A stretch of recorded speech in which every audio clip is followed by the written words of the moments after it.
कार्यक्रम के प्रायोजक हैं पेट सफा आयुर्वेदिक चूर्ण। पेट सफा हर रोग दफा। रूप मंत्र आयुर्वेदिक फेस क्रीम, ये कोई कॉस्मेटिक नहीं, आयुर्वेदिक औषधि है।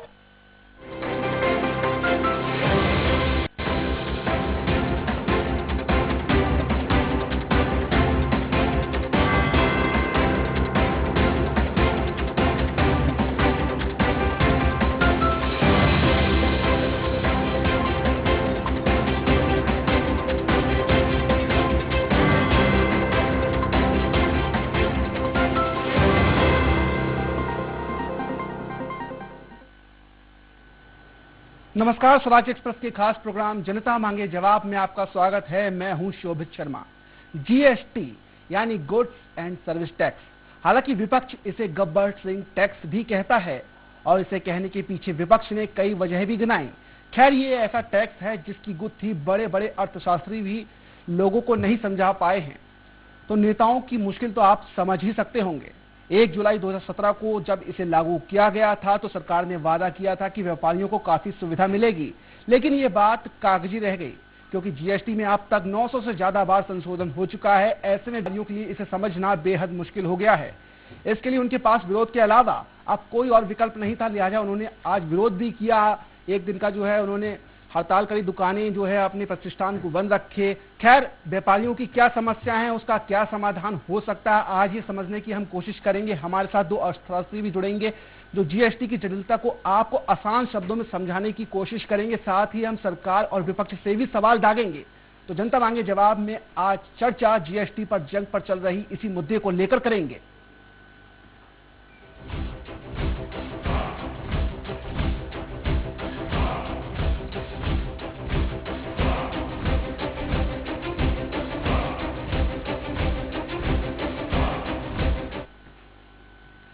तो जीएसटी पर जो जंग है उसे लेकर चर्चा शुरू करें। चलिए उसके पहले एक रिपोर्ट के जरिए देख लेते हैं कि confederation of all India traders ने जीएसटी के विरोध में भारत व्यापार बंद की जो बात कही थी उसका शुक्रवार यानी आज कहां कैसा असर रहा, व्यापारियों ने क्या कुछ कहा और बीजेपी की ओर से क्या कुछ कहा गया, एक रिपोर्ट में पहले ये देख लेते हैं।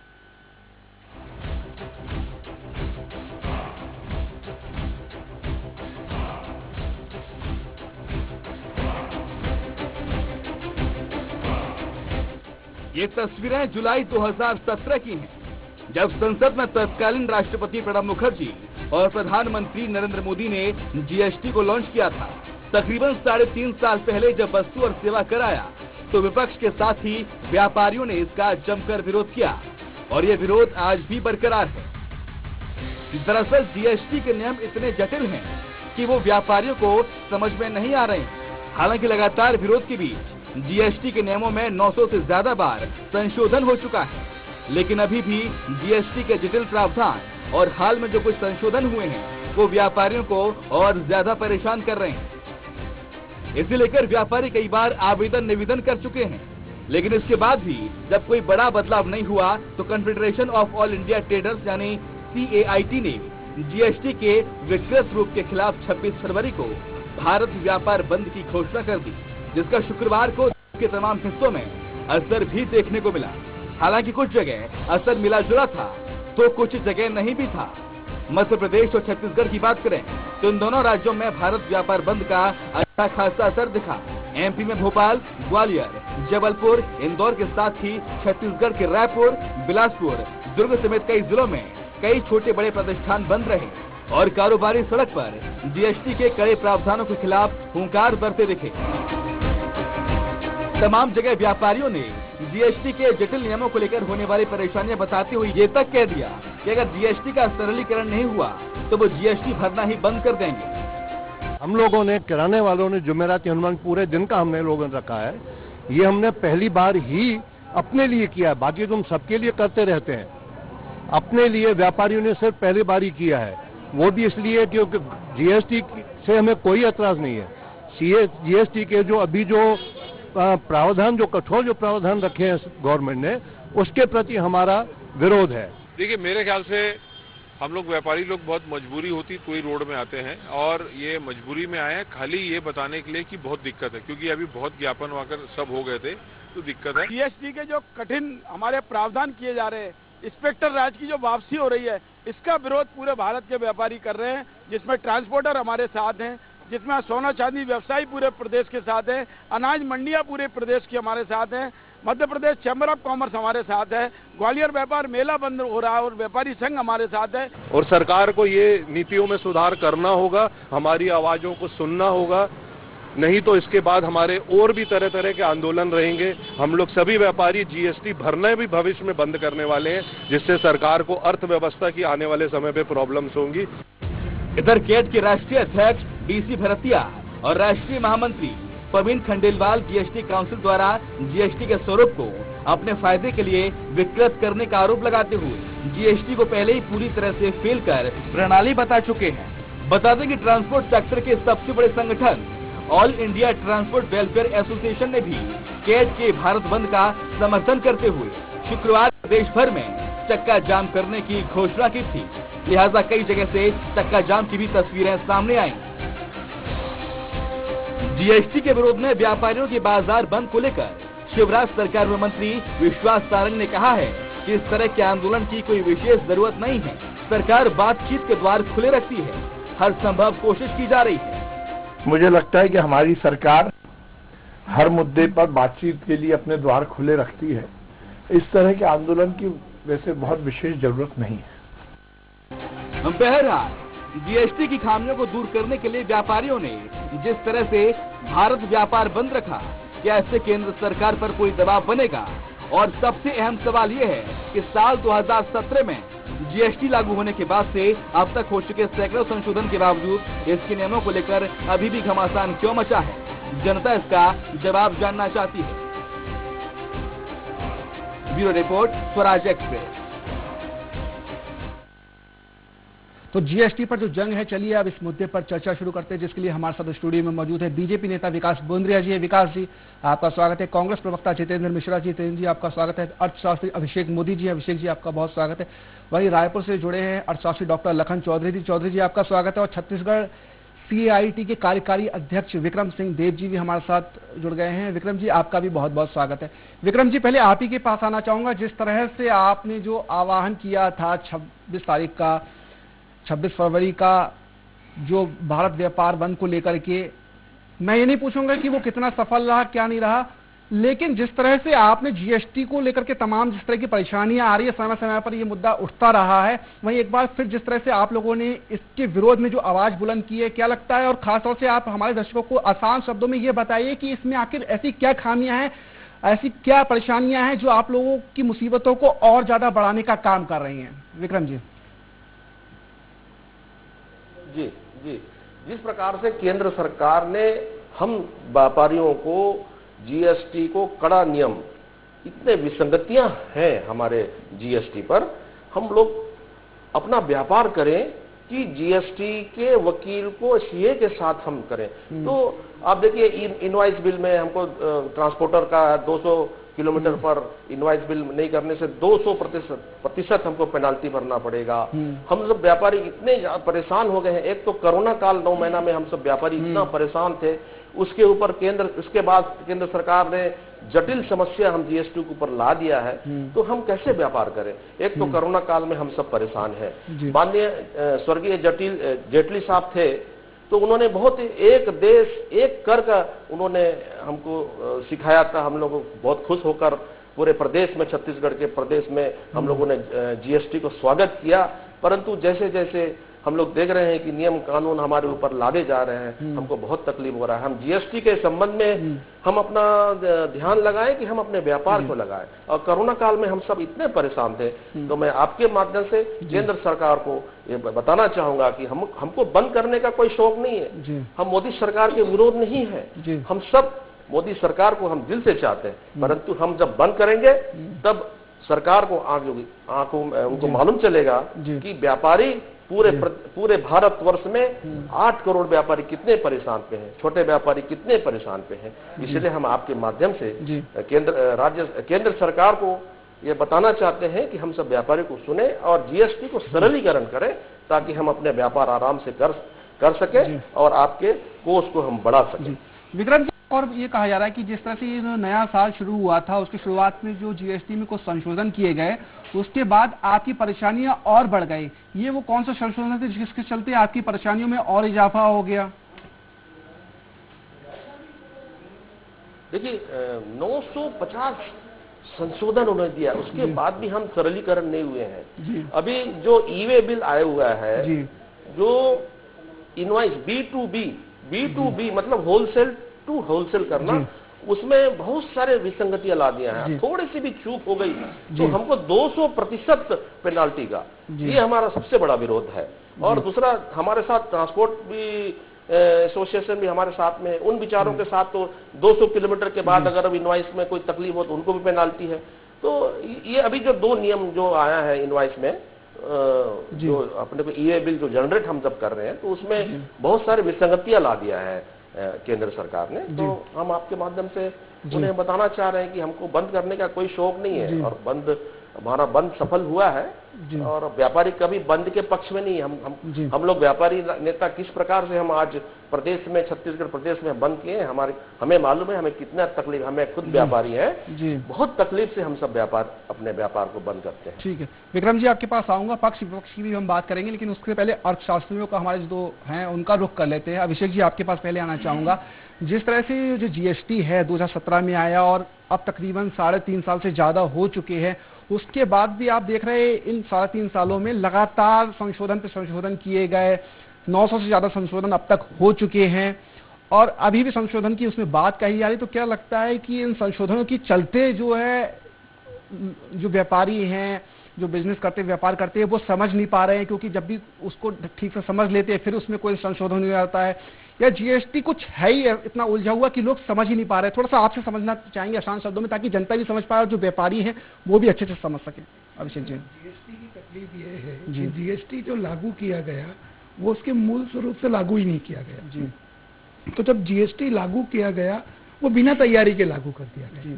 तो जितने दिन जीएसटी को आए नहीं हुए हैं उससे ज्यादा उसमें संशोधन हो गए हैं। अब सबसे बड़ी तकलीफ ये है कि जैसा जैसा समझ आता जाता है, जैसा जैसा डिमांड आती जाती है, वैसे वैसे उसमें चेंजेस कर दिए जाते हैं।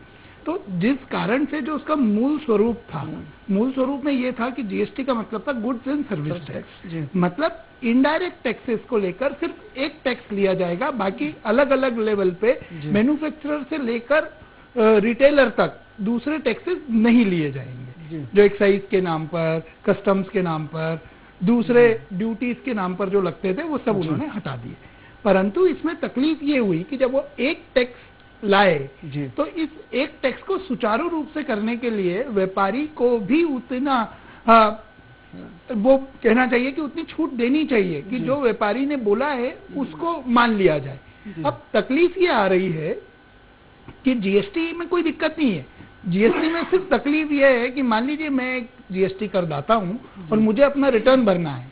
तो सपोज करिए कि मैंने रिटर्न करा, तो मैंने परचेज की होगी, परचेज के ऊपर मेरे को क्रेडिट मिलता है। अब वो जो क्रेडिट मिलता है जब तक मेरे 2A में रिकॉर्ड होके नहीं आएगा मैं उसका क्रेडिट नहीं ले पाऊंगा। सबसे बड़ी तकलीफ है एक। दूसरी प्रॉब्लम ये है कि आपने जो छोटे छोटे करदाता है उनको समय दिया है आपने 1 महीने का, उसको क्यों नहीं क्वार्टरली कर दिया जाता कि क्वार्टरली कर दिया जाए, 3 महीने में अपनी ब्यौरा दे, जो भी रिमेनिंग लाइबिलिटी आ रही है उसको फिक्स कर दिया जाए। वो मंथली बेसिस पे है, जब तक उसका बिल कंप्लीट नहीं होता है वो इस पे लगा रहता है कि आज मेरे को 7 तारीख का ध्यान रखना है, आज मेरे को 10 का ध्यान रखना है, आज मेरे को 20 तारीख का ध्यान रखना है। मतलब मेरे को 1 भी भरना है, मेरे को 3 भी भरना है, मेरे को 9 भी भरना है, मेरे को सारी चीजों पे ध्यान देना है। और साइमल्टेनियसली अगर मैं ध्यान नहीं देता हूं तो मेरे ऊपर पेनल्टी है। इवन दो जिस व्यापारी का रिटर्न निल का है और मान लीजिए वो 1 दिन लेट हो जाता है तो उसको 20 रुपया प्रतिदिन के हिसाब से पेनल्टी चुकानी पड़ती है। क्यों ऐसा किया जा रहा है? आप एक चीज फिक्स कर दिए कि ये व्यापारी है, मान लीजिए किसी कारण से नहीं भर पाया, क्योंकि अभी कोरोना का टाइम चल रहा है, तो सरकार ने अपने लोगों को जो कर का निर्धारण करते हैं, असेसिंग ऑफिसर है, उनको भरपूर टाइम दिया है कि 31 मार्च तक काम कर लीजिए। जो टाइम बार्ड असेसमेंट था उसको भी उन्होंने बोला कि आपके लिए समय। क्यों? क्योंकि आप लोगों के पास में ना मैन पावर है, ना आपको दूसरी चीजें मिल रही है, तो व्यापारी के पास कहां से आएगा मैन पावर? व्यापारी ने तो जो 6 महीने 8 महीने घर में निकाले हैं उसका भी तो उसको भरपाई किया है। तो इस कारण से अगर व्यापारी को उतनी फैसिलिटी नहीं दी जाएगी तो व्यापारी का गुस्सा जायज है। तो जो बंद का आह्वान है वो सिर्फ इसलिए है कि कोई भी चीज को सुचारू रूप से लागू करे। भाई एक आप अपने पास से पूरा प्लान बनाए, उस प्लान को इम्प्लीमेंट करें, उस इम्प्लीमेंटेशन के हिसाब से बार बार चेंज करते हैं तो उसको समझ ही नहीं आता है कि करना क्या। ये सबसे बड़ी दिक्कत है और कोई परेशानी नहीं। जी लखन जी, आपके पास आना चाहूंगा, आपसे समझना चाहूंगा क्या ये वाकई में जल्दबाजी का नतीजा है कि जल्दबाजी के चक्कर में जीएसटी ला दिया गया और उसके बाद अब परेशानियों का सामना व्यापारियों को करना पड़ रहा है? आपको क्या लगता है लखन जी? सहमत हूँ। और देखिए, जीएसटी, अभी हमारे साथी कह रहे थे कि जीएसटी लागू करना या जीएसटी को जो है लगाना कोई नई बात नहीं है। ये तो भाई पिछली सरकार ने, यूपीए की मनमोहन सिंह सरकार ने जीएसटी लगाने की बात कही थी। लेकिन बात वही है कि जीएसटी को जिस तरह से देश में लागू किया जा रहा है, भाई 1991 के बाद से आर्थिक नीतियों का सरलीकरण किया जा रहा है, टैक्सेस में कमी की जा रही है ताकि उनका फायदा जो है जनता को मिले। लेकिन जीएसटी में जिस तरह से उसको पेचीदा कर दिया गया है, उसके टैक्सेस की दरें भी देखिए कितनी ऊंची ऊंची दरें कई चीजों पर लगाई गई हैं, जिसका खामियाजा भी हमारे जनता को भुगतना पड़ रहा है और व्यापारी बंधु तो भुगत ही रहे हैं। भाई जीएसटी को जिस तरह से आनन फानन में लागू किया गया, बिना तैयारी के लागू किया गया, ऐसे ऐसे क्षेत्रों में जो है जीएसटी की दरें ऊंची ऊंची रख दी गई हैं, जिसके कारण जो है जनता को बहुत परेशानी हो रही है। और आज का बंद जो है निश्चित रूप से कि व्यापारी संगठन जो है देश में कोई भी जब आंदोलन करता है तो व्यापारिक संगठन उसको समर्थन देता है, लेकिन व्यापार में जो कठिनाइयां आ रही हैं विशेष रूप से, जैसे कि आपने शुरू में कहा था कि पिछले 4 साल में 900 बार से अधिक संशोधन हो चुके हैं। तो जीएसटी को यदि सही ढंग से लागू किया गया रहता, व्यापारियों से पूछताछ की गई रहती, व्यापारियों की सलाह मशविरा ली गई रहती, व्यापारियों को भी उसमें जो है भाई संशोधन जब होते हैं तो व्यापारियों का प्रतिनिधि मंडल की भी राय क्यों नहीं ली जाती? जैसे किसान आंदोलन अभी देख लीजिए, कृषि कानून बनाए गए, किसानों से कोई राय लेनी गई, किसानों को जो है कोई इसमें जो है पूछा नहीं गया। तो व्यापारी जो परेशान है, व्यापारी जिन चीजों की बात करते हैं कि जीएसटी में ये संशोधन चाहिए, तो उन चीजों पर सरकार बातचीत करने को तैयार नहीं रहती। मैं सुन रहा था कि भाजपा के जो मंत्री हैं वो कह रहे थे कि हम बातचीत को तैयार हैं। साहब, बातचीत को यदि तैयार रहते, व्यापारी यदि बातचीत करना चाहते हैं तो फिर ये दिक्कत क्यों आती? भाई आखिर आज व्यापार बंद की नौबत ही नहीं आती। 1500 संगठन, व्यापारिक संगठन को आज बंद करने का आह्वान करना पड़ा। वो खुद नहीं चाहते बंद हो, क्योंकि उनको भी इसमें नुकसान होता है। तो ये नौबत आखिर आई क्यों? ये नौबत इसलिए आई क्योंकि सरकार ने एक तरफा 22 दिसंबर के बाद से इन्होंने चेतावनी दी थी, भाई जीएसटी पर एक तरफा संशोधन सरकार करते चली जा रही है। और इसका नतीजा ये हो रहा है कि व्यापारी वर्ग को नुकसान हो रहा है, आम आदमी को नुकसान हो रहा है और देश के सभी वर्गों को नुकसान हो रहा है, और इसका जो है अर्थव्यवस्था को भी इसका नुकसान हो रहा है। तो मुझे लगता है कि सरकार को इस पर जो है गंभीरता पूर्वक विचार करना चाहिए और व्यापारियों की मांग पर सहानुभूति पूर्वक ढंग से बातचीत करना चाहिए। बातचीत में समाधान जो है निकलता है। तो जीएसटी के कई ऐसे प्रावधान हैं जिस पर व्यापारी नाखुश हैं, तो उस पर सरकार बात करे और उसका सरलीकरण कैसे किया जाए उस पर सरकार चर्चा करे। जी ठीक है लखन जी, आपके पास फिर लौटूंगा। विकास जी को तो सारा जवाब देना ही है क्योंकि सरकार उन्हीं की है। जितेंद्र जी, आपके पास आना चाहूंगा। जिस तरह से, ठीक है, राहुल गांधी जी ने तो शुरुआत में कह दिया था जब ये जीएसटी आया था उससे आने से पहले ही कि ये तो गब्बर सिंह टैक्स है। ठीक है, जिस तरह से ये जो आ गया है और जिस तरह से उसमें लगातार संशोधन पर संशोधन होते चले जा रहे हैं, निश्चित तौर पे ये पूरा फील्ड वर्क नहीं हुआ उस तरह से और जल्दबाजी में ला दिया गया। लेकिन इसको लेकर के आपको क्या लगता है कि अब जो संशोधन है वो एक बार में हो जाए और होने के बाद फिर वो संशोधन बार बार ना हो? क्योंकि जब बार बार संशोधन होते हैं तो इस तरह की समस्याएं आपको लगातार देखने को मिलेंगी। और जिस तरह से कहा कि बीजेपी ने एक बात ये कही कि वो बातचीत को तैयार है, अगर बातचीत को तैयार है तो फिर इस तरह से जो फिर आंदोलन या प्रदर्शन क्यों हो रहे हैं? जितेंद्र जी। देखिए, सबसे पहले तो मैं आप लोगों को सबको सुन रहा था जी। दो अर्थशास्त्रियों ने अपनी बात रखी जी, कैट के प्रतिनिधि ने अपनी बात रखी। अब कहने को और समझने को क्या बचा है मेरी समझ में ये नहीं आ रहा है। एक भी व्यक्ति यदि जीएसटी के समर्थन में बात करता तो समझने की बात थी। एक भी व्यक्ति ऐसा नहीं है जिसने ये कहा हो कि जीएसटी अच्छी तरह से लाया गया। सवाल इस बात का है कि सरकार की जो दुर्भावनापूर्ण नीति है, जो बिना देखे बिना सोचे समझे ढाल दी जाती है, थोप दी जाती है, उसके परिणाम आपके सामने आ रहे हैं।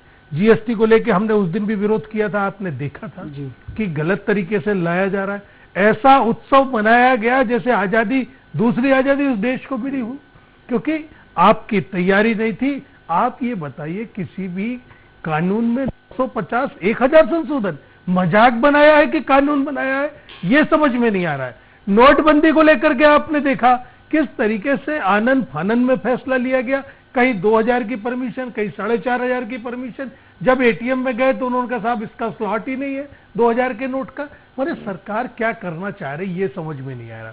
आप ये देखिए, कोई भी वित्त मंत्री बनता है उसका अर्थशास्त्र लेना देना होता है, तभी उसे वित्त मंत्री बनाया जाता है। देश के एक जाने माने वकील अरुण जेटली के भरोसे इस देश की अर्थव्यवस्था आपने सौंप दी। चलिए ठीक है, आप ये बताइए कि जो वित्त मंत्री होता है उसका एक सलाहकार मंडल होता है, 10 अर्थशास्त्रियों को उस सलाहकार मंडल में रखा जाता है जो सलाह देते हैं और देश के विकास की नीति तैयार होती है। उनका पता नहीं, अकेले एक अरुण जेटली के बदौलत पूरा का पूरा आपने वो खींच दिया, पूरा का पूरा अर्थव्यवस्था उनके भरोसे चला दी। अच्छा, गवर्नर आपने ऐसे हटाए क्योंकि वो आपकी बात नहीं मान रहे थे, रिजर्व बैंक के गवर्नर। तो मेरा ये कहना है कि बात नोटबंदी की कर लीजिए, जीएसटी की कर लीजिए, पेट्रोल में क्या हो रहा है आपने देखा, इसको लेकर के भी पूरे देश में बंद हुआ। पेट्रोल की कीमतों में आपने अगर जीएसटी में 5%, 11% पे ले आते तो आज सारी चीजें कंट्रोल में होती। आपने उसको खुले मार्केट के जिम्मे कर दिया। आज ये बताइए, ट्रांसपोर्ट एसोसिएशन हड़ताल में क्यों जा रहा है? 60 रुपए का डीजल लेता था जो, वो आज 100 रुपए के आसपास आप उसे डीजल दे रहे हैं। कहां से पुर जाएगा उसको?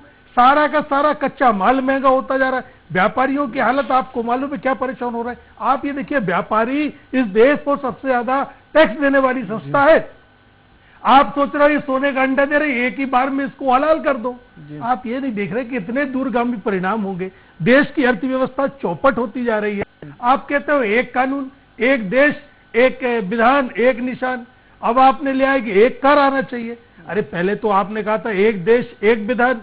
आप कश्मीर में सरकार बनाते हो, अलगाववादियों के साथ 2 झंडे के नीचे बैठ के आप सरकार बनाते हो। अब टैक्स की बात करते हो। मैंने प्रधानमंत्री स्तर के व्यक्ति यदि झूठ बोले सदन के अंदर तो बहुत ही गलत बात है। इस देश, अंतर्राष्ट्रीय स्तर पर देश की छवि खराब होगी, देश के अंदर अर्थव्यवस्था चौपट होगी, क्योंकि आप आईने की तरह साफ चीजें नहीं रख पा रहे। आपकी नियत उद्योगपतियों को फायदा पहुंचाने की है, आपकी नियत किसानों को नुकसान पहुंचाने की है, आपकी नियत व्यापारियों को नुकसान पहुंचाने की। उन सब के परिणाम अभी आप देखते जाइए। आने वाले समय में आप देखना इस देश की अर्थव्यवस्था और गिरेगी अगर सुचारू रूप से इस पे ध्यान नहीं दिया गया। तो आप ये देखिए, स्टार्टअप इंडिया को लेकर के कितने बड़े बयान जारी किए गए कि देश की स्थिति बदल जाएगी। स्टार्टअप इंडिया फेल आपका, स्किल इंडिया फेल आपका। आपने मेक इन इंडिया की बात की थी, उद्योग धंधे, घरेलू उद्योग सब चौपट करके रख दिया आपने। तो ये तो भगवान भरोसे अर्थव्यवस्था चल रही है, इसका तो कुछ समझ में आ नहीं रहा। बहुत जल्दी इनको सुधार लाने की जरूरत है। जीएसटी में क्या आप जीएसटी वापस करिए दूसरे सिरे से। भाई आपने अभी मोदी जी ने कहा किसानों की बात, आप किसानों को बैठाने को तैयार नहीं, किसान संगठनों से बात करने को तैयार नहीं। व्यापारियों की बात में, जीएसटी में आप व्यापारी संगठन से बात नहीं कर रहे। किस तरीके से इस देश को चलाना चाह रहा है मुझे समझ में नहीं आ रहा है। चलिए जवाब ले लेते हैं। विकास जी, जिस तरह से किसान आंदोलन, महंगाई, रोजगार तमाम मुद्दे हैं, लगातार मोदी सरकार पर सवाल उठते रहे हैं, लेकिन अब जिस तरह से अब जीएसटी को लेकर के भी तो ऐसा नहीं कि अभी एकदम से आया हो, पहले भी लगातार विरोध होता रहा है, फिर एक बार विरोध हुआ। जिस तरह से अब व्यापारी ये भी कह रहे हैं कि अगर इसी तरह रहा, इसमें सुधार नहीं हुआ तो वो जीएसटी भरना भी बंद कर देंगे। और सोचिए अगर जीएसटी भरना बंद हो गया तो फिर किस तरह से क्या होगा। तो जरूरी है कि कोई ना कोई समस्या का समाधान निकाला जाए। कैसे निकालेंगे, कब तक निकालेंगे आप? देखिए शोभित जी, जब भी कोई एजिटेशन मूड में होता है तो थोड़ा सा ज्यादा आक्रोश के साथ में बोलता है, लेकिन उसे अन्यथा नहीं लेना चाहिए। सब व्यापारी, सब उद्यमी इस देश की प्रगति में सहयोगी हैं और लगातार सहयोग कर रहा है। मुझे भरोसा है कि आगे भी पूर्ण सहयोग सब लोग मिलकर करेंगे, उससे तो देश का निर्माण हो रहा है। देखिए जीएसटी, अब एक बात आई कि साहब कांग्रेस की तरफ से आ रही है कि जितेंद्र जी ने तो सीधे रख दिया कि साहब कोई फायदा, कोई यहाँ पे चर्चा नहीं हो रही, इसका मतलब जीएसटी बेबुनियादी है, चीज है। ऐसा विषय नहीं है। किसी ने भी जीएसटी के उस फायदे को दरकिनार नहीं किया जितेंद्र भाई।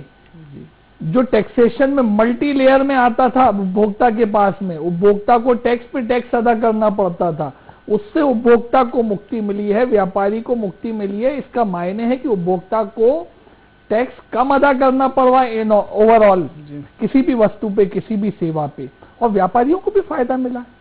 व्यापारियों को फायदा ये मिला है कि उनको इनपुट क्रेडिट मिलती है, टैक्स जो उनके माध्यम से चुकाया जाता है जीएसटी का, उसकी उनको इनपुट क्रेडिट मिलती है। तो उनके लिए भी व्यापार टैक्स चोरी का विषय अलग हट गया है। हमने मतलब इस सिस्टम में उपभोक्ता को लाभ पहुंचाने का प्रयास किया है, व्यापारी को गलत तरीके नहीं अख्तियार करना पड़े, इस तरह का पूरा टैक्सेशन फार्मूला और खांचा लाने का प्रयास किया है। अब देखिए उसमें से कुछ दिक्कतें हो सकती हैं, इससे असहमति नहीं है, लेकिन एक बात आपने जो पूरी स्टोरी दिखाई थी उसमें कैट के ऑल इंडिया जो प्रतिनिधि बोल रहे थे उन्होंने किसको संबोधित किया? जीएसटी काउंसिल को। अब पता नहीं विक्रम सिंह देव जी ने काहे सेंट्रल गवर्नमेंट को आड़े हाथ लिया था। विक्रम जी, जीएसटी काउंसिल इसको सोच विचार करती है, वही संशोधनों पे, वही प्रणाली पे पूर्ण तरह से स्वतंत्रता से काम कर रही है, जिसमें स्टेट गवर्नमेंट के फाइनेंस मिनिस्टर भी हैं। मुझे एक शोभित भाई, तो मुझे लगता है पहली बात तो हमें पूरा जो ओवरऑल मैटर एड्रेस करना चाहिए वो जीएसटी काउंसिल को रुख करते हुए करना चाहिए। दूसरी चीज देखिए, केंद्र सरकार भी उसमें पार्टिसिपेटिव है, मैं इस मामले में पीछे नहीं हट रहा हूं। देखिए 900 संशोधनों का मतलब ये नहीं है कि एक आम व्यापारी को 900 सर्कुलर बार बार पढ़ने पड़े होंगे।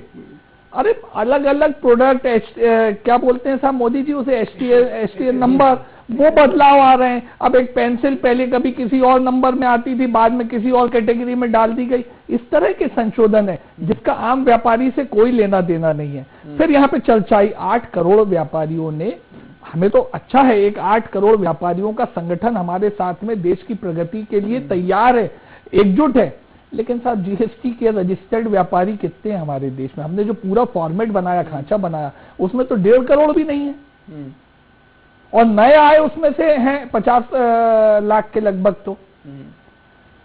तो इस नए सिस्टम में हमने एक अच्छा खांचा तैयार किया। ठीक है, प्रक्रियात्मक कुछ कमियां बढ़तियां हो सकती हैं। अब जैसे एक बड़ा आज स्वर आ रहा है ई-वे बिल का, पहले 200 किलोमीटर तक 100 किलोमीटर तक का था, अब 200 किलोमीटर किया। वो इसलिए किया गया कि ये आभास हुआ कि 100 किलोमीटर के दायरे का कुछ लोगों द्वारा गलत उपयोग किया गया। अब 24 घंटे में एक ट्रक अगर 200 किलोमीटर नहीं चलेगा, मैं सिंगल सार से ही पूछ रहा हूं, तो क्या उस ट्रांसपोर्ट व्यापारी की कोई इकोनॉमिक्स होगी? क्या उसका ब्रेक इवन पॉइंट वो अचीव कर पाएगा? क्या उस ट्रक के ऊपर लगने वाली फिक्स कॉस्ट को वो निकाल पाएगा क्या, जिसमें बैंक का ब्याज है, ड्राइवर की तनख्वाह है, मेंटेनेंस है, इंश्योरेंस का है? नहीं निकाल पाएगा। इसलिए 200 किलोमीटर तक लेके गए, देखते हुए कि भाई कोई गड़बड़ियां ना हो। फिर भी अगर कोई दिक्कत है तो उसके ऊपर जीएसटी काउंसिल को संबोधित किया जा सकता है। और मुझे लगता है कि प्रोसेस में अगर संशोधन किए गए, तो मोदी जी ने बहुत अच्छी बात बोली, जैसी जैसी डिमांड आई व्यापारी वर्ग के द्वारा भी या अन्य उपभोक्ताओं के द्वारा भी, तो लेकिन कह रहा है कि हमने इतनी ज्यादा डिमांड की ही नहीं है। और क्या व्यापारी वर्ग तो कह रहा है कि उन्होंने इतनी ज्यादा डिमांड की ही नहीं, और उनसे जीएसटी को लेकर के पहले बातचीत भी नहीं की गई इतनी ज्यादा। देखिए सबके साथ में जीएसटी जब इन्वोक किया गया उसके पहले कैट वगैरह से भी चर्चा हुई, पीएचडी के चैम्बर से चर्चा हुई है, सीआईआई वगैरह से लंबी चर्चाएं होती रही। और न केवल भारतीय जनता पार्टी की केंद्र सरकार की, बल्कि यूपीए की सरकार की भी चर्चा होती रही है। तो ये तो एक लगातार एक शासकीय प्रोसेस रहा है जिसको हमने लाने की हिम्मत कर पाए, क्योंकि हम नवाचार को लाने के लिए हिम्मती उत्साह और परिश्रम दिखा पाए। लेकिन विकास जी, फिर भी यहाँ पे एक सवाल ये उठता आया है कि देखिए हर कोई चाहता है कि स्थायित्व होना चाहिए, लेकिन स्थायित्व कहाँ है? 3.5 साल से ज्यादा समय हो गया। देखिए आप जिस तरह से ये कह रहे हैं कि ठीक है बहुत बड़े संशोधन है, उसका प्रभाव व्यापारियों पर नहीं पड़ना है। एक बात को समझिएगा, हिंदुस्तान में फेडरल सिस्टम है ना, अनेक सरकारें हैं, प्रदेश सरकार है 30 से ज्यादा है। अब आप देखिए excise, custom duties, commercial tax, VAT, क्या हर स्टेट के परिवर्तन हर साल नहीं हुआ करते थे? अनेकों परिवर्तन होते थे। आप अगर सन 2016 में इन सब इनडायरेक्ट टैक्सेस के हर स्टेट के जो भी परिवर्तन हुए उनकी गिनती करा लेंगे तो 9000 निकलेंगे। वो यहाँ तो हम 900 की बात कर रहे हैं। मैं एक बार क्लियर कर देता हूँ, कर दीजिए। बिल्कुल, मैं भी एक उद्यमी हूँ, थोड़ा बहुत तो इन चीजों को समझता हूँ ना। तो ओवरऑल उनको काउंट करिएगा तो 9000 निकलेंगे। पूछेगा विक्रम सिंह देव जी से। ठीक है, विक्रम सिंह जी से पूछेंगे। अभिषेक जी, जो विकास जी कह रहे हैं, कितना सहमत है आप उनसे? नहीं है सर, इतने संशोधन नहीं अरे मैं एक कह रहा हूँ, हो सकता है 7000 होंगे आपको। भाई कमर्शियल टैक्स, एक बात बताइए मोदी जी, मोदी जी निकला, मेरी बात सुनिए मोदी जी, एक मिनट सुनिए। तो अगर कमर्शियल टैक्स हर साल हर सरकार बजट में बदलती रहती थी, अलग अलग प्रोड्यूस पे अलग अलग, अखबार का पहला पेज आता था जूते सस्ते हुए, सिगरेट महंगी, ये क्या होता था? ये संशोधन नहीं होता था क्या? संशोधन होता था, पर सर ये एक ही बार होता था जो राजपत्र। अरे मैं कह रहा हूँ 35 सरकारें अलग अलग चलती थी। मेरी बात ये समझिए, जीएसटी में एक रूप से सुचारू रूप से चलाने की जरूरत है। अब ये मुद्दा है नहीं कि उसमें इतने संशोधन किए जा रहे हैं या नहीं किए जा रहे। मेरा कहना है जो उसका मूल रूप है, जिस तरह से दूसरे कंट्रीज में लग रहा था और हमारे वहां पे लेके आए थे, जब हमारे वहां लेके आए तो उसको जिस एक्चुअल स्टेज में प्रेजेंट करना था उसमें इतने संशोधन करके उसका मूल स्वरूप खराब कर दिया गया।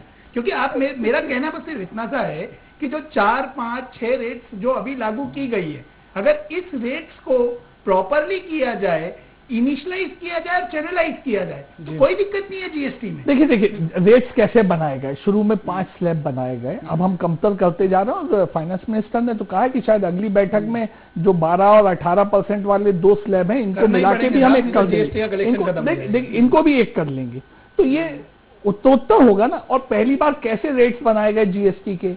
भाई किसी भी प्रोड्यूस से, मान लीजिए जूते के ऊपर कोई एक्साइज ड्यूटी लगती थी, कोई वैट लगता था, वैट भी अलग अलग स्टेट्स में अलग अलग था, उसका एक एवरेजिंग किया गया, उसको एक्साइज के साथ जोड़ा गया। कोई और भी उसके ऊपर एंट्री टैक्स होंगे, अन्य ढंग के इनडायरेक्ट टैक्सेस होंगे, उनको एड ऑन किया गया और देखा गया कि भाई जूते के ऊपर कितना आता है ओवरऑल, हर स्टेट का एवरेज में ला लें तो 25% आता है। तो उसके दाएं बाएं के स्लैब के लगभग में उसे लेके आया गया।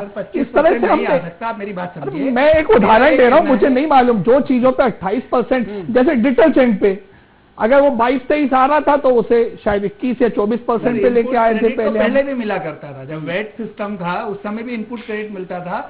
बात ये थी कि सर्विसेज का एड ऑन उस प्रोड्यूस के साथ था क्या? दोनों नहीं को था। ठीक है, व्यापारी को मिलता था क्या? नहीं मिलता था साहब। दोनों में मिलता था, वेट में भी मिलता था और सर्विस टैक्स में भी मिलता था, और तो दोनों में यूज कर सकते थे, एक्साइज में भी यूज कर सकते थे और सर्विस टैक्स में भी कर सकते थे। फिर अंतर क्या था? उसमें कोई अंतर नहीं था। अंतर जो मैं आपको बता रहा हूँ वो ये है कि पहले आपको सेंट्रल एक्साइज का रिटर्न अलग भरना पड़ता था, कस्टम का रिटर्न अलग भरना पड़ता था, सर्विस टैक्स का रिटर्न आपको अलग भरना पड़ता था।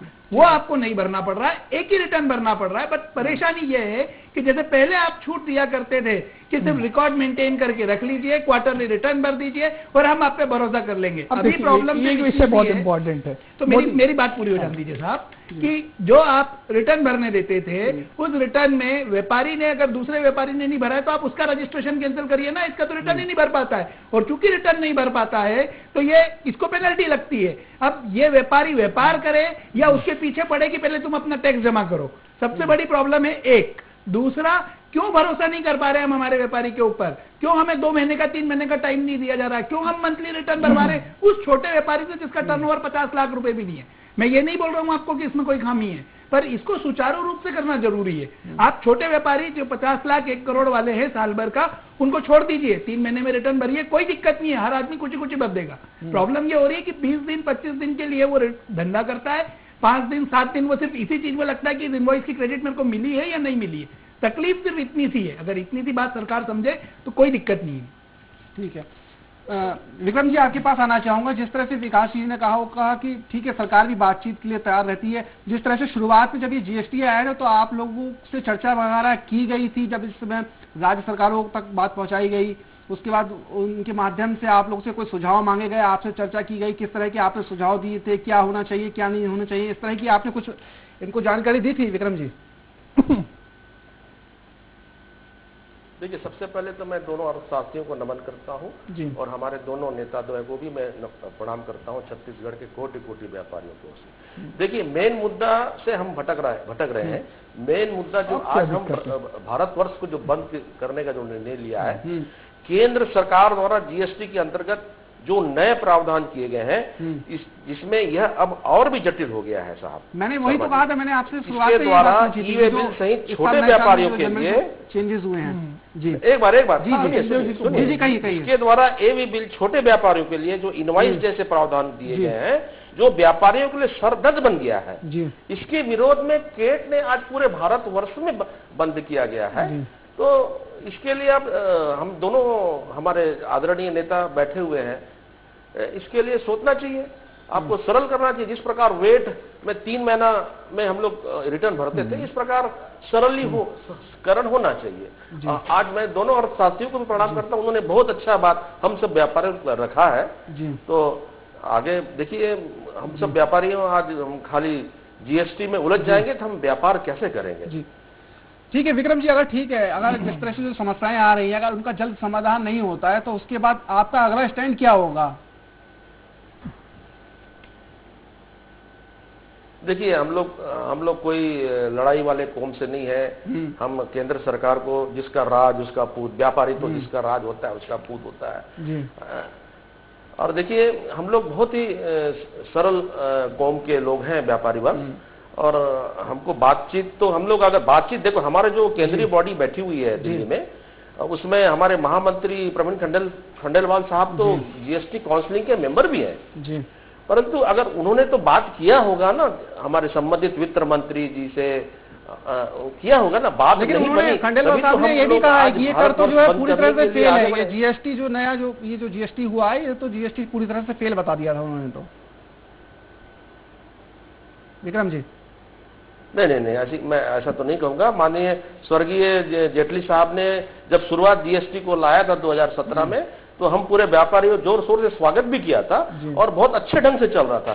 परंतु बाद में जैसे जैसे उनके स्वर्गवास होने के बाद वित्त मंत्री का स्थानांतरण हुआ, उसमें हम लोगों को बहुत दिक्कत आ रहा था। मैं किसी भी आपके माध्यम से मैं आरोप नहीं कर रहा हूं, परंतु आज व्यापारी क्या चाहता है, कोरोना काल से हम लोग सब आप देख रहे हैं कितना परेशानी हो रही है हम सब कोरोना काल में। उसके बाद फिर ये नई विसंगतियां जीएसटी में आ गई है, तो हम लोग जीएसटी में उलझ रहे हैं, हम व्यापार कैसे करें। आपके माध्यम से तो हम केंद्र सरकार को गुजारिश करेंगे कि हमको सरलीकरण करें। जी अच्छा, आपने हर जिले में जो एक कमेटी, जीएसटी कमेटी बनाने का भी बात कही है, तो उसके जरिए क्या चाहते हैं कि जिस तरह जीएसटी कमेटी बन जाए अगर जिला स्तर पे, तो जो आपकी जो समस्याएं जो उनका समाधान हो जाए, आपको लगता है कि कमेटी बनने से समाधान हो जाएगा?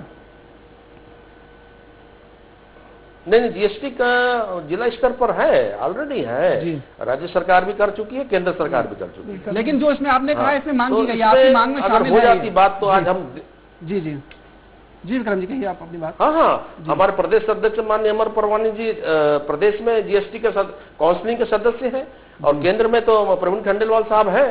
अगर उनकी बात को मान लिया जाता, उनकी बातों को समझ में आ जाता, तो आज हम लोग इतने बड़े भारतवर्ष को बंद क्यों करते। आज हम लोग बंद में हम लोग खुश नहीं है, हम जानते हैं हम कैसे बंद करा रहे हैं। बहुत सारे व्यापारियों को कितने तकलीफ है, व्यापारियों को खुद बहुत नुकसान हुआ है इस बंद में, व्यापारियों को खुद ही बहुत नुकसान हुआ है इस बंद में।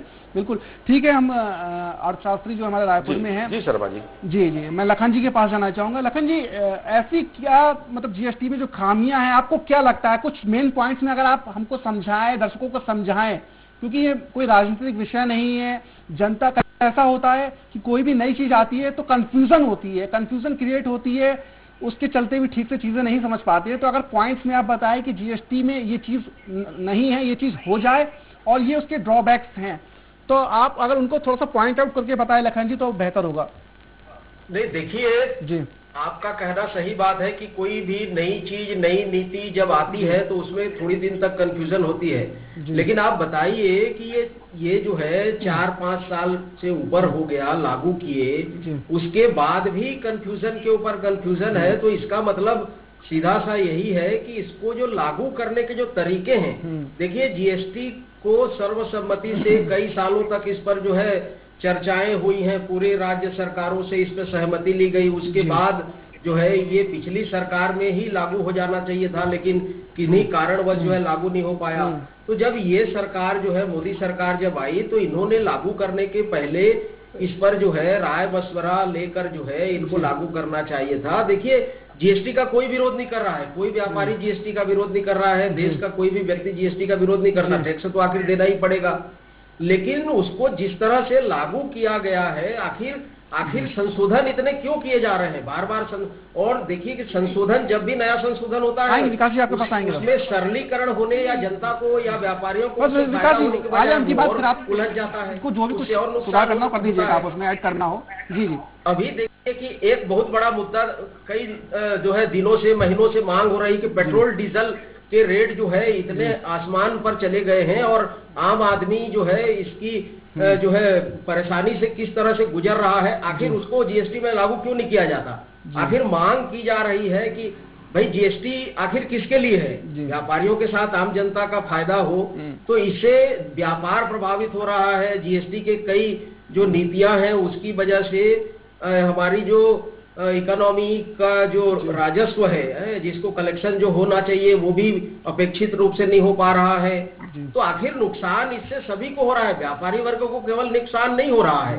तो जीएसटी को सरलीकृत ढंग से लागू कर, कई दरें मैं पहले ही कहा था कि जैसे बहुत सी दरों में 18% और 28% जो सीधा सीधा आम उपभोक्ता से जुड़ी हुई चीजें हैं।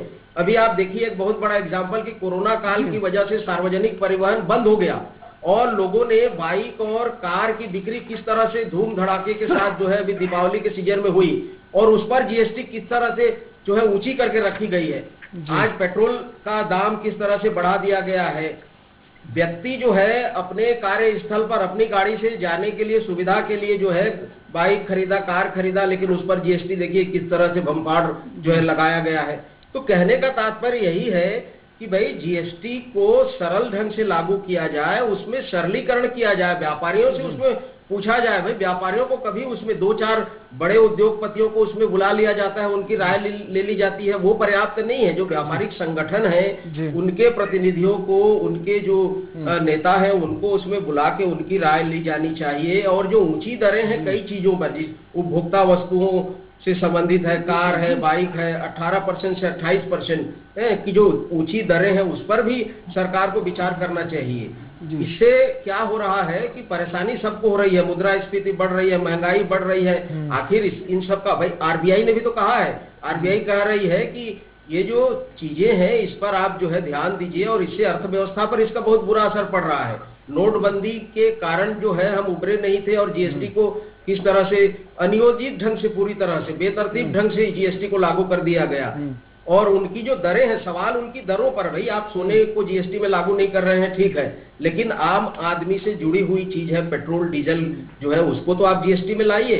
और जीएसटी में लाने के बाद जो है उसका जो है अभी कल जो है धर्मेंद्र प्रधान जी का बयान आया था कि सरकार उसको जीएसटी में लाना चाहती है लेकिन राज्य सरकारें अड़ंगा लगा रही हैं। अरे राज्य सरकारें क्यों अड़ंगा लगाएंगी? आपको जीएसटी की क्षतिपूर्ति जो है देना है, ये उसके नियम के अंतर्गत है और जब तक उसकी क्षतिपूर्ति देंगे राज्य सरकार क्यों अड़ंगा लगाएंगी? बाकी जब चीजें आप करते हैं तो राज्य सरकार का रोना आप नहीं रोते, लेकिन जब जो है जीएसटी की बात आती है तो आप राज्य सरकार का रोना रोते हैं। तो सरकार जो है बातचीत करने के लिए तैयार होने का बात भी करती है, लेकिन बात को मानती भी नहीं किसी भी संगठन की या अर्थशास्त्रियों की किसी भी। तो ऐसे में इस दोहरे मापदंड में, दोहरे रवैये में आने वाले दिनों में तो और दिक्कतें बढ़ने वाली हैं आम आदमी की।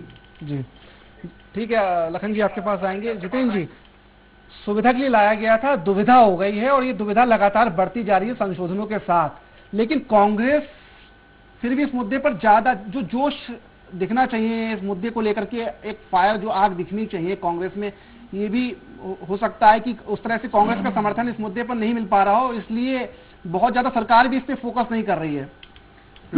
देखिए शर्मा जी, सबसे पहली चीज तो डॉक्टर लखन चौधरी को आपने सुना, मोदी जी को सुना जी। स्थिति जो हम बात कर रहे थे वही सामने आई। किसी भी कानून को बनाने से पहले उससे संबंधित संगठनों को बैठाना चाहिए, उसकी कमी बेसी पर चर्चा करना चाहिए। बता दो नहीं बैठाला था, ये कोई व्यापारी संगठनों को नहीं बैठाला गया। मैंने अभी आरोप लगाया था, आपने देखा किसान कानून बनाने से पहले कोई किसान संगठन दावा नहीं कर सकता कि बैठाला गया। 2-3-4 किसान संगठन जो सरकार द्वारा बनाए गए हैं उन्हीं लोगों ने उनसे बात की थी। एक चीज दूसरी चीज, कंफ्यूजन पे कंफ्यूजन पैदा करने के पीछे नियत क्या है, मंशा क्या है, ये समझ में नहीं आ रहा है। आप बैठ के स्पष्ट कर दीजिए, एक बार में बैठ के सारे कानूनों में संशोधन कर दीजिए। किसान संगठन, व्यापारी संगठनों को अभी भी बुला सकते हैं, बैठ के उनकी कमियों को पूछ लीजिए, उनकी चीजों को पूछ लीजिए, उनके पॉइंट ले लीजिए और उसको संशोधन कर दीजिए। कम से कम टंटा तो खत्म हो। लेकिन कोई सुनने को तैयार नहीं। अभी आपने देखा जो कैट के प्रतिनिधि बैठे हैं, उन्होंने कहा कि जेटली जी के बाद जो स्थानांतरण हुआ है, उन्होंने अभी ये शब्द का इस्तेमाल किया, उन्हें जरा भी लेना देना नहीं अपने मंत्रालय से। जब महंगाई बढ़ गई, प्याज की कीमतें बढ़ गई, तो वो कहती है हम तो प्याज खाते ही नहीं, मेरे घर में तो प्याज बनता नहीं। ये गैर जिम्मेदाराना बयान, कितने ऊंचे पद पर बैठे हुए वित्त मंत्री का आ सकता है, सोच सकते हैं आप। मुझे तो ये समझ में नहीं आ रहा। विकास जी ने भी कहा उपभोक्ताओं के फायदे के लिए बनाया गया, भले व्यापारियों को नुकसान हो जाए मगर उपभोक्ता का फायदा होना चाहिए। इस देश में एक भी उपभोक्ता पकड़ के ला दीजिए जो ये कहे इस सरकार से मेरा फायदा हो रहा है, इनके कानून से मेरा फायदा हो रहा है, मैं मान जाऊंगा। कोई कहने को तैयार नहीं है। कारण ये है कि जो पेट्रोल और डीजल के माध्यम से जो आम आदमी का तेल निकालने की जो प्रक्रिया शुरू की है, इसके पीछे सबसे बड़ा कारण है जो महंगाई लगातार बढ़ती जा रही है और आज भी सरकार कोई ध्यान देने को तैयार नहीं है। जी जितेंद्र जी, और एक चीज इसके पीछे मैं ये देख रहा हूँ कि जब 950 संशोधन आपने बताए, विकास जी ने कहा 9000 हुए होंगे, 9000 नहीं हुए होंगे तो 2000 और बढ़ गए होंगे। तो मेरा ये कहना है कि कानून का मूल स्वरूप क्या रह गया?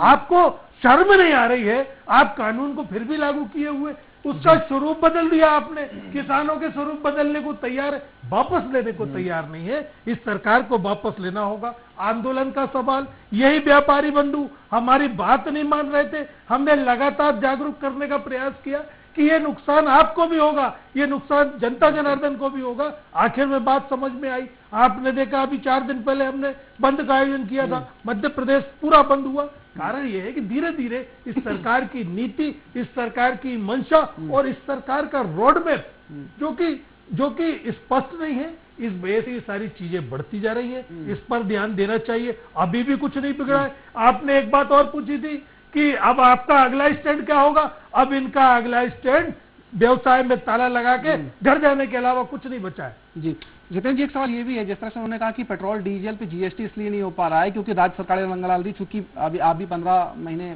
मध्यवर्ती सत्ता में रहे, तो क्या लगता है कि ऐसा वाकई में राज्य सरकार की ओर से डंगा रहता है, इसलिए इस तरह का पेट्रोल और डीजल जीएसटी में नहीं आ पा रहा है? देखिए, मुझे राजनीतिक बात करना पड़ेगी। जी सरकारें थोड़ा संक्षेप में कहिएगा जितेंद्र जी। सरकारें तो संक्षेप में थोड़ा सरकारें तो आप मिनटों में बदल देते हैं। कैसे बदल देते हैं इस देश की जनता जानती है।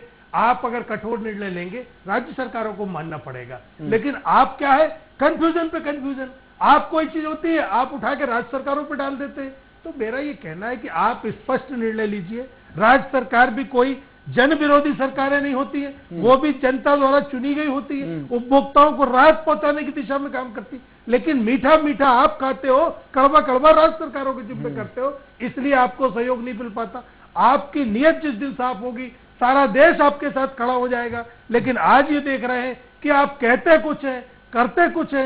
मुझे ये समझ में नहीं आ रहा, इस देश के उद्योग धंधे अगर आप चौपट कर देंगे, इस देश में 2 उद्योगपतियों के भरोसे सारी अर्थव्यवस्था सौंप देंगे, तो आप कौन सा बड़ा काम इस देश में कर जाएंगे? अरे आने वाला इतिहास आपको भी देखा है, आपका भी लिखेगा कि इस तरीके से आपने इस देश में कहा कुछ, करा कुछ, और इस देश की अर्थव्यवस्था चौपट होने के पीछे यदि सबसे बड़ा कारण है तो प्रधानमंत्री श्री मोदी कारण है। उनको ध्यान देना होगा।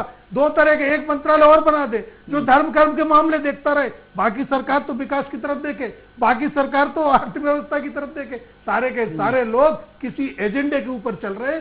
सरकार के विकास से कोई लेना देना नहीं, सरकार का प्रगति से कोई लेना देना नहीं, सिर्फ 2 उद्योगपतियों के लिए काम कर रही सरकार है। ठीक है विकास जी, आप जवाब दीजिएगा, लेकिन उससे पहले अभिषेक जी के पास आना चाहेंगे। अभिषेक जी, जिस तरह से ठीक है, ये जो प्रधानमंत्री जी मोदी जी हैं वो ईज ऑफ डूइंग की बात करते हैं, सब चीज बहुत सरल रहे, लोगों के लिए कहीं कोई परेशानी ना हो, उसको ध्यान में रखा जाता है। लेकिन उसके बावजूद जिस तरह से जो जीएसटी है वो आखिर वो आपको क्या लगता है कि जीएसटी की जो गुत्थी है वो सुलझ रही है या और ज्यादा इन संशोधनों के चलते उलझती चली जा रही है? क्या लगता है आपको? जी ईज ऑफ डूइंग बिल्कुल हो रहा है, ऐसा कहीं नहीं है कि ईज ऑफ डूइंग बिजनेस नहीं हो रहा।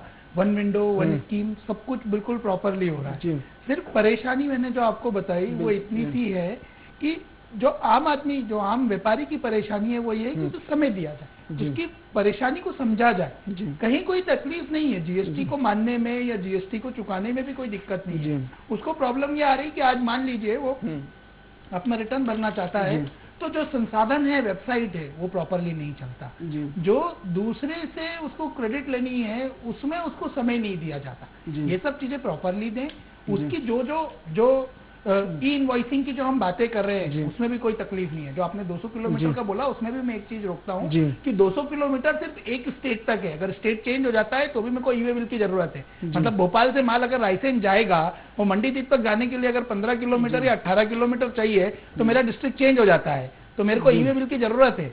ऐसा कहीं भी नहीं लिखा है कि ई-वे बिल नहीं चाहिए, परंतु ये सब चीजों के लिए एक प्रॉपर प्लानिंग सिस्टम होना चाहिए। दिक्कत ये होती है कि उसको बीच में ही पुल पे रोक लिया जाता है कि तुम्हारे पास क्या प्रूफ है। वो ये सब चीजें खत्म हो जाएंगी तो जीएसटी में कहीं तकलीफ नहीं है, सिर्फ परेशानी इतनी सी है। जी ठीक है अभिषेक जी, और एक चीज ये समझना चाहेंगे, जिस तरह से जो ठीक है जो मांगे जो की जा रही है, जिस तरह से जीएसटी के जो नियम है उसमें संशोधन और जो टैक्स स्लैब को जो सरल बनाया जाए या जो मनमाना और कठोर जो जिस तरह से कहा जा रहा है कि उनको खत्म कर दिया जाए, आपको ऐसा भी लगता है कि अधिकारी कई बार जो है मनमानी कर लेते, क्योंकि काफी चीजें अधिकारियों पे छोड़ दी गई है, अधिकारी मनमानी कर लेते हैं, उसकी वजह से भी इस जो जीएसटी में है इस तरह की परेशानियां आ जाती है और भुगतना जो है व्यापारियों को पड़ता है? बिल्कुल कर लेते हैं सर, बिल्कुल कर लेते हैं। ये मैं जो आपसे बोल रहा हूँ, जो परेशानी जो है एक्चुअली क्या है, सीजीएसटी और एसजीएसटी दोनों अलग अलग है। जीएसटी में सीजीएसटी मतलब सेंट्रल का और एसजीएसटी मतलब स्टेट का।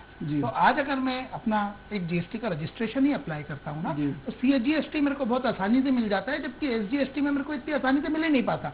आपको मैं वही बोलना चाह रहा हूँ ना कि मेरा सिस्टम सुचारू नहीं है। आज मैं जब डालता हूँ मेरा कोई जीएसटी का रजिस्ट्रेशन डालता हूँ तो उस रजिस्ट्रेशन में आपको लिखा हुआ आ जाता है कि हमारे पास तो आपके डॉक्यूमेंट ही ओपन नहीं हो रहे। अरे डॉक्यूमेंट ओपन नहीं हो रहे तो आप फिजिकल सिस्टम बनाइए, काय को ऑनलाइन सिस्टम बना रखा है। इसके लिए वो जाके आदमी उस पर्टिकुलर आदमी से मिलता है, वो आदमी जो भी उनका आपस में सेटलमेंट होता होगा हमें नहीं पता, बट ये परेशानी आ क्यों रही है? सीजीएसटी में जाता है तो सब कुछ हो जाता है। ये हमारा यही कहना चाह रहा हूँ कि ये जो प्रॉब्लम्स हैं, जो आपकी सिस्टम की फ्लॉज है, इनको दूर करना चाहिए।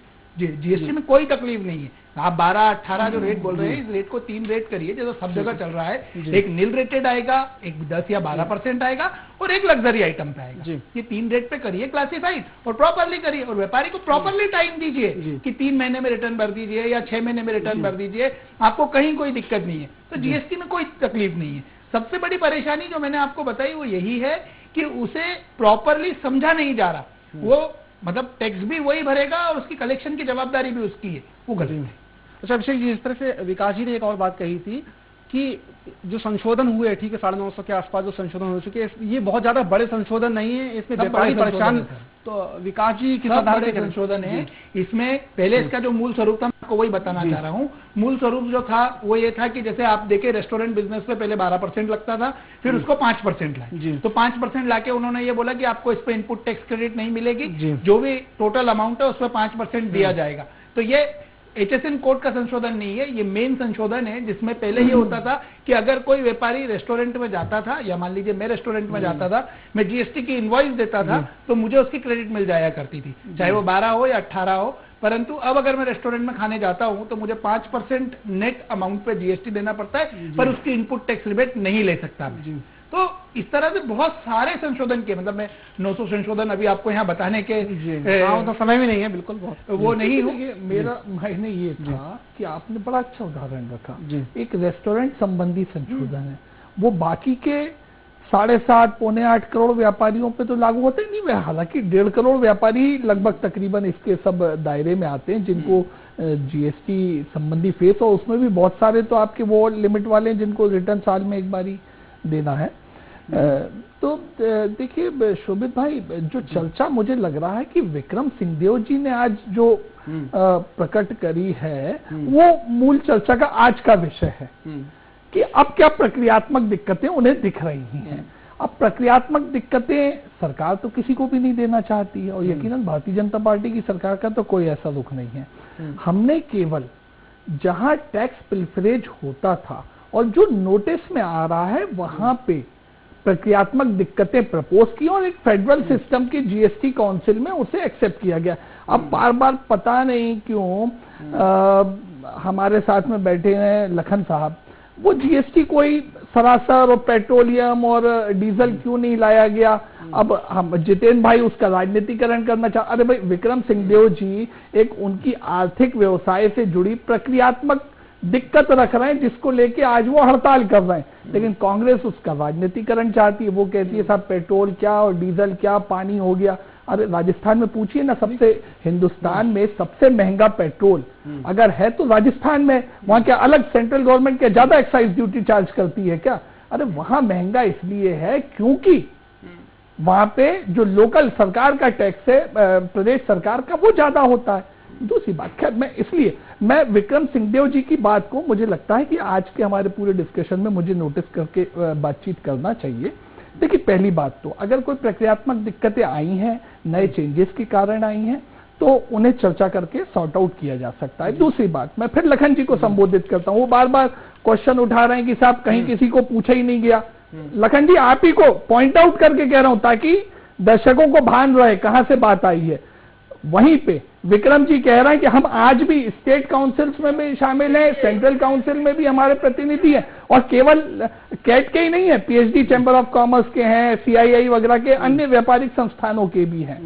दूसरी बात, अनेक एडवाइजरी लीजिएगा ना, अनेक एडवाइजरी बॉडीज में व्यापारी वर्ग से, उद्यमी वर्ग से लोग हैं। अब कांग्रेस कहना चाहती है साहब दो लोगों की क्या, दो उद्योग पर, अरे हम तो हिंदुस्तान के हर व्यक्ति को उद्यमी बनाने का प्रयास कर रहे हैं। ये दो लोगों के चक्कर में घिर के रह गए जिनका उदय कब हुआ था, कांग्रेस काल में हुआ था, कब हुआ था हमें नहीं मालूम, बताइएगा। हाँ ये जरूर तय है कि हम एक परिवार की सत्ता को इस देश से बेदखल कर चुके हैं और वो माहौल और वो मानस बना चुके हैं। ये राजनीतिक बातें मैं नहीं करना चाहता बहुत ज्यादा, लेकिन प्रक्रियात्मक सुविधाएं लाई जा सकती हैं, कर अपवंचन ना हो इसके लिए कहीं कहीं ऐसे कदम उठाए जाते हैं, उसमें अगर कोई दिक्कत होगी तो उसे सुधारा जा सकता है। जितेंद्र जी आप कुछ कहना चाह रहे हैं, बहुत संक्षेप में। मेरा ये कहना है मोदी जी नहीं कह पाए उस बात को कि ऑनलाइन आपका पोर्टल में दस्तावेज खुल नहीं रहे, आपके डॉक्यूमेंट खुलते नहीं।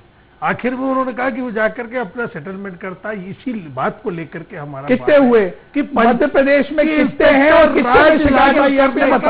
ये कोशिश है। देखिए इसी के हम विरोध करते हैं कि आप कहते हैं कि सरलीकरण होगा, लेकिन इंस्पेक्टर राज कहीं ना कहीं सामने आया कि नहीं आया। तकनीकी दिक्कतें होती है, ठीक है, किसी के पास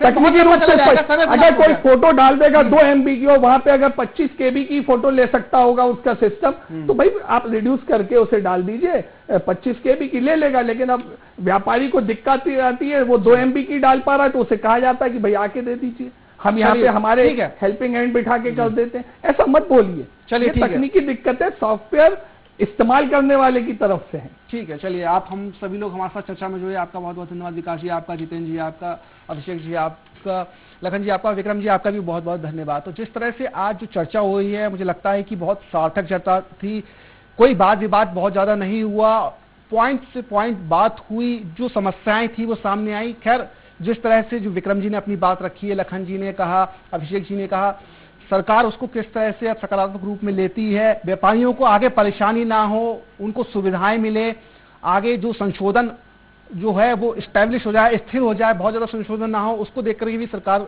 अगर कोई कदम उठाएगी तो अच्छा होगा, ताकि व्यापारी आगे बहुत ज्यादा परेशान ना हो। इसी के साथ जनता मांगे जवाब में इतना ही, मुझे दीजिए इजाजत, नमस्कार।